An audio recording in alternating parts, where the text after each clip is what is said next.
Hey singers, welcome back to Vocal Diagnostics. Today we're going to talk a little bit about another resonance trick that you can use to achieve maximum resonance, and so in essence you can put out the least amount of effort and get the best sound back.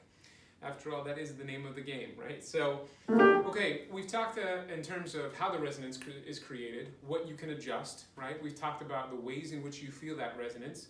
This is a little exercise that just helps you navigate through some of those resonators and try to find the sound that you think is resonant. Then we're going to test it and see if that's actually the case.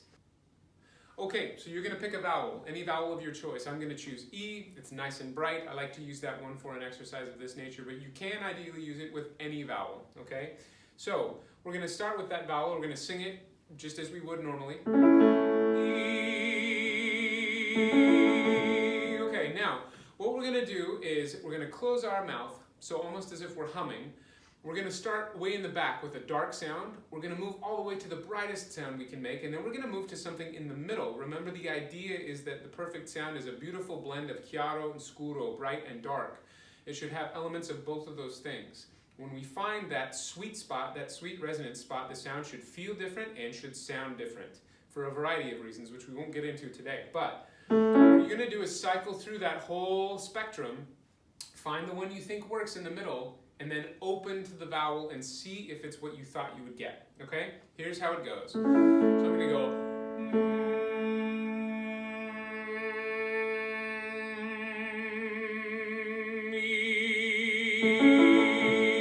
So that was actually slightly darker than I thought I would get that time.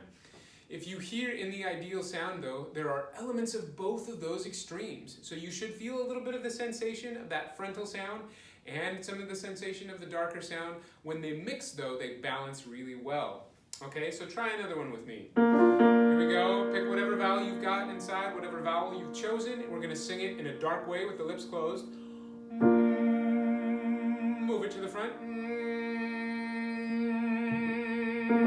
Find the middle. When you like it, release.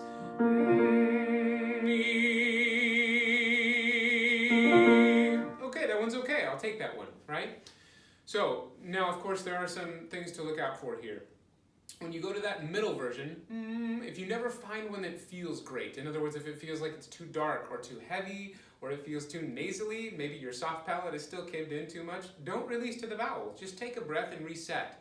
If you can go by sensation and learn to recognize what that feels like before you open up to the sound, you'll have a better time on stage and in your practice sessions and in your lessons finding that sound without having to listen to it only. Remember that oral feedback is really critical, but we shouldn't rely on it 100%, especially when you're on the stage. Every hall is a little bit different. In some performance halls, you don't get anything back, so you're going entirely on sensation. And in other places, it's really live, so you listen too much to what you're getting back. We always have to make sure we're basing our adjustments on the sensation primarily, and then if it's safe to check in with that auditory component, that oral feedback, okay. So again, if you never find one that feels good in that balanced middle version, don't release, reset, change things around, see what you get. Often you'll be at odds with the vowels, so say you'll find one that feels good, and you'll open and think, that's not an E, that's sort of a, which is not a vowel, it turns out. So if that's the case, make an adjustment, then release again. Another caution is when you release to the vowel, make sure you don't pop it open, don't fling it open. If you do that, I'm going to tense. I'm going to grip my jaw and probably my tongue, so I will change whatever sound I did have that may have been lined up when I fling my jaw open into that new shape. So let it melt open. Again, think of a slow transition open, and that's going to help us find that more efficiently.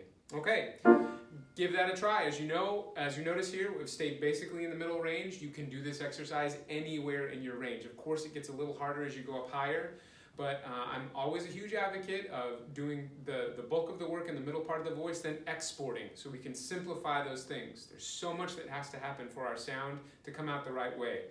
So why not take care of some of that work in the middle part of the voice, where there's a little bit less stress on the vocal cords, a little bit less subglottal pressure, then experiment with the highs and the lows. Yes, you've got to try it out. You've got to go up there. If you're going to sing up there, you've got to figure that out too. But we don't always have to live up there, and we don't have to spend the bulk of our time working up there exclusively.